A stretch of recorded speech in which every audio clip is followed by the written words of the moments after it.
Vítajte opäť pri sledovaní relácie Nedaleko blízko alebo na potulkách 603 u našich rakúskych susedov.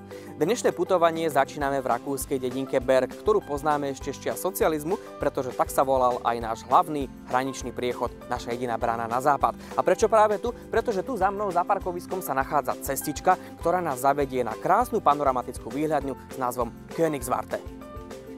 Ale ešte predtým vám na mape ukážem, kadiaľ dnes pôjdeme. Takže začíname, ako som už uviedol, v Bergu, len 2 km od slovenskej hranice.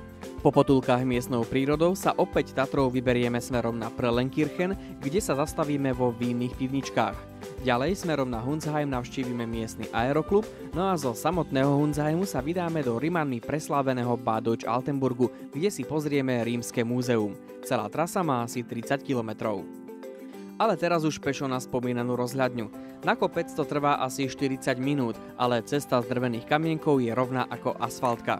To, že v kuse treba šľapať nahor, môže človeku z mesta spôsobovať miernu zádychčivosť a nadmerné potenie, ale ja som sa ponáhľal stihnúť slniečko na rozhľadni kvôli pekným záberom. Novembrové počasie je totiž tohto roku premenlivejšie ako v apríli. Na rýchle tempo pre nezvyknutých má však táto trasa tiež svoje riešenie. Lavičky na oddych sú vzdialené každých 500 metrov. A tak má mestský človek možnosť si sadnúť, vyzlieť spotený sveter a svoj turistický výkon si každú chvíľu nerušene a adekvátne uvedomovať. Prekvapenie čaká na kopci, že by vesmírne stredisko.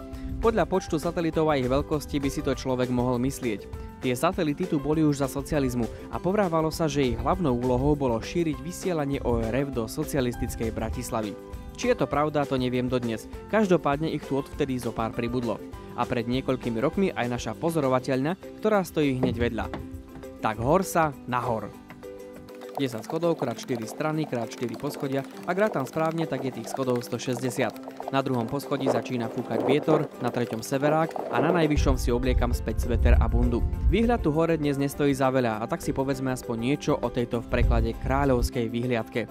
Kopec Königswarte slúžil kedysi uhorským kráľom a veliteľom ich vojsk ako strategická pozorovateľňa. V kronikách sa píše, že sa tu v roku 1189 zastavil cisár Friedrich Barbarossa a prvý uhorský kráľ Maximilián, ktorý bol mimochodom korunovaný v Bratislave, sa tu tešil výhľadu v roku 1563. No a v roku 1805 si to sem vyšľapal aj sám Napoleon Bonaparte.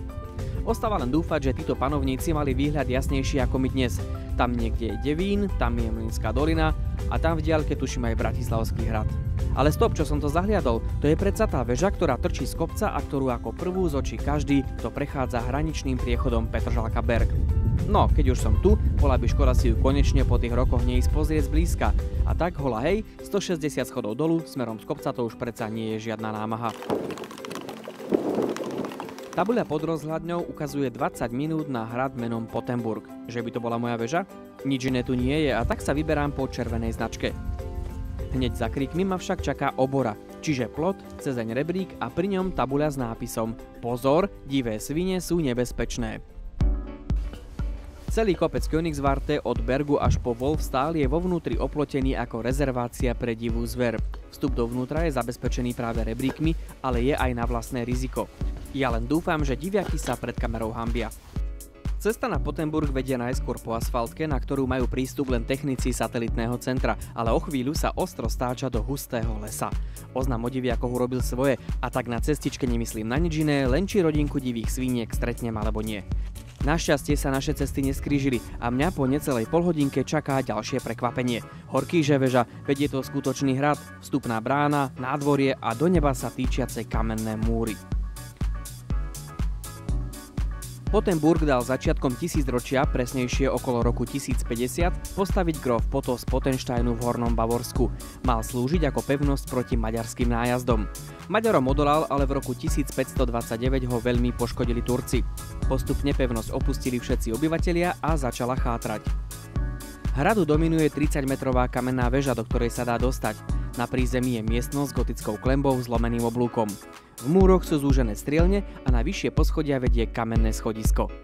Atmosféra zarastených, ale veľmi zachovalých múrov je magická, najmä ak ste tu sami a v myšlienkach sa prenášate do stredovekých čias a predstavujete si, ako sa tu asi žilo.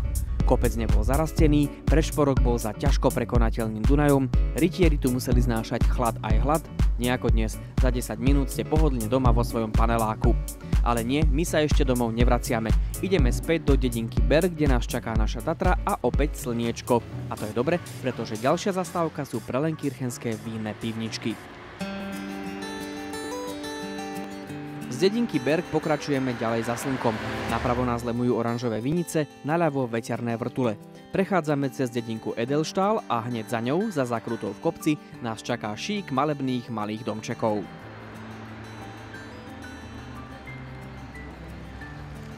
Tatra opäť vzbudzuje obdiv, aj keď sme to skoro zapichli do bicyklov. Vínna ulička Prelenkirchen patrí k nedalekej dedinke rovnakého mena. Tieto malé domčeky tu stoja už niekoľko storočí. Už v 18. ich tu bolo viac ako 50. V ich vnútri dozrieva víno z okolitých vrškov vinárskeho regiónu Carnuntum, ktorý je charakterizovaný skalnatými stepmi, suchou trávou a suchým panónskym podnebím. Taká klíma je pre vinice ideálna. Systém funguje nasledovne. Spoločensky aktívnych je tu asi 10 vinárov a tí si delia viechový harmonogram. Jednoduchšie povedané, každý týždeň od soboty do piatku má pivničku pre verejnosť otvorenú niekto iný.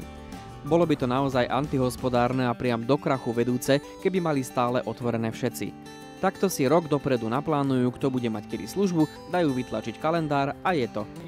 My sme natrafili na pivnicu Johana Brandla a predstavte si, čo nám povedal. Vraj polovica jeho zákazníkov sú Slováci. No, nečudo, keď si za ženu zobral dievča zo Slovenska. Ako nám prezradil, pivnicu a samozrejme aj vinice vlastní jeho rodina viac ako 100 rokov. Pestuje zelený veltín a modrú frankovku a otváracie hodiny na ňo vychádzajú každý 5. týždeň. Sezóna tu je od začiatku januára do 20. decembra a teda sa takmer nikdy nestane, že by ste našli všetky pivnice zatvorené. Kým slovenskí cyklisti a študenti popíjajú vínko na lavičkách, vo vnútri sa jedlom a zlatým mokom posilňujú členovia turistického klubu z Heimburgu.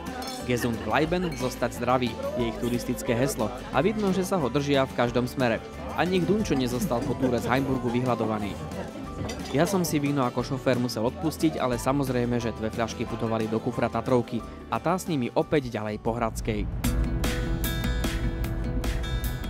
So 603 spolu prechádzame materskú dedinu Prelenkirchen a nasledujeme červené tabule s označením vinárskeho regiónu Carnuntum. Nasmerované máme do Hunsheimu, čo je dedinka pod kopcom Spitzenberg. A Spitzenberg je aj názov športového letiska, ktoré tu funguje už 90 rokov. Častokrát, keď som chodil okolo, som videl nad týmto kopcom krúžiť paraglidistov, ale aj vetrone.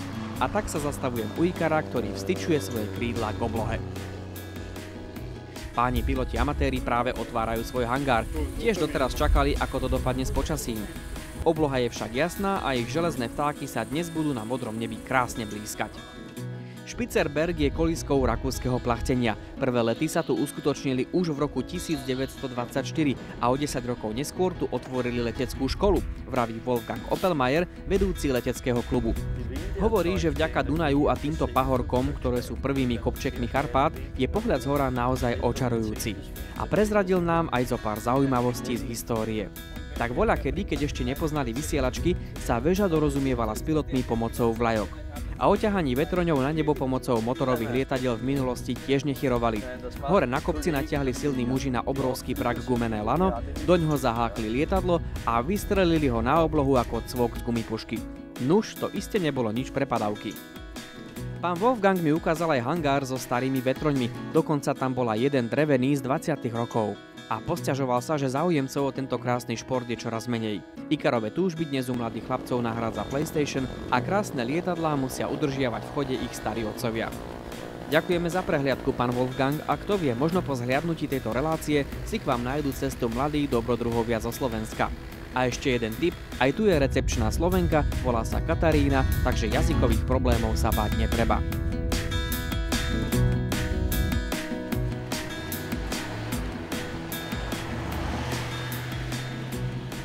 Pán Wolfgang nám prezradil aj to, že je z Hunsheimu, čo je dedinka tiahnúca sa do kopca hneď za letiskom.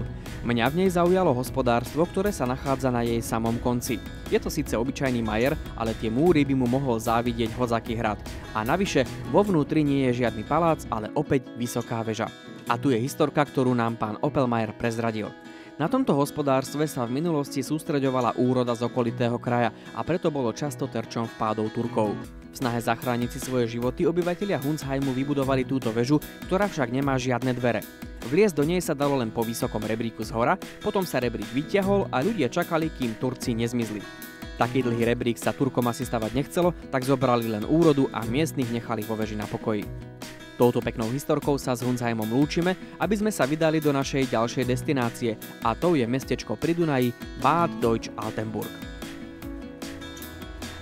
Altenburg bol voľakedy akýmsi sesterským mestečkom Mošor-Maďarováru. Najskôr sa obe mestá volali v preklade iba Starý hrad. Potom na ich rozlíšenie sa prednázov pridal v Uhorsku Maďar a v Rakúsku Deutsch. No a keďže v Deutsch-Altenburgu boli už v čase Rimanov sírové kúpele, doplnili jeho názov až na Bad Deutsch-Altenburg. Toto mestečko je len na skok od Heimburgu a ja mám na ňom najradšej jeho dunajské nábrežie. Človek sa tu cíti ako pri mori. Z riekou sa tu kontaktujú mladí aj starí, každý po svojom. Veľký park vedúci do centra je okrášlený fragmentami rímskej architektúry a tak pri prechádzke v ňom aj neznalec histórie pochopí, že sa nachádza na výnimočnom mieste. Dokonca v ňom môžete stretnúť na vychádzke aj mačku s veveričím chvostom. Túto oblasť južne od Dunaja osídlili Rimania pred 2000 rokmi. Bola to hranica ich veľkej ríše. Preto sa sem sústreďovala pozornosť archeológov už v 19. storočí. Pozrite to dunajské rameno, ako som sa záberom presne trafil do starej pohľadnice. V roku 1885 sa spoločnosť priateľov Carnunta rozhodla vybudovať v Altenburgu múzeum, určené na sústredenie nálezov z tejto oblasti. Budovu, postavenú v štýle rímskej vily, otvoril v roku 1904 sám cisár František Jozef, ktorého socha sa nachádza na konci parku pred vchodom do múzea. Dnes sa múzeum Carnuntinum môže pochváliť predmetmi zo 400-ročného rímskeho osídlenia Carnunta. Od starých gombíkov cez 2000-ročné lyžičky, ale môžete tu nájsť aj mramorovú sošku, ktorá 2000 ročia ležala na dne jednej studne.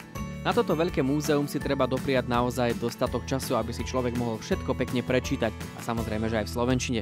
No a kto má rád modernejšiu históriu, napríklad barok, ten s nami môže na budúce prebrodiť Dunaj do 10 km vzdialeného Schlosshofu.